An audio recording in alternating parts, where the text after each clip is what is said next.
Шәкірті ұстазына келіп, айтыңызшы, ақылды мен ақымақтың айырмашылығы неде, деп сұрайды.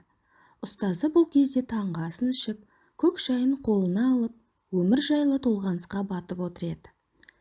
Бірақ шәкірті үшін кеседе ішілмеген шайын тастап, орнынан тұрды. Сөйтті де, оны соңынан ертіп, тау бөктеріне аяңдады. Тау етегінде ірілі ұсақты тастар жатты. Осы тастарды жоғары шығарып жинауын сұрады.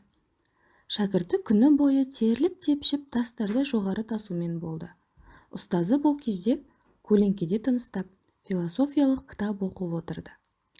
Шәкірді арып ашып, қас қарайғанша тастарды жоғары жинап үлгерді. Содан соң ұстазына келді де, тындырған ісіне масаттана: «Ұстаз, енді сұрағыма жауап алсам болатын шығар», деді. «Жоқ», деп басын шайқады ұстазы. «Әлі де дайын емессің. Онда мына тастың бәрін не үшін тасыдым?» дейді. «Міне», деп сұқ саусағын көрсетті.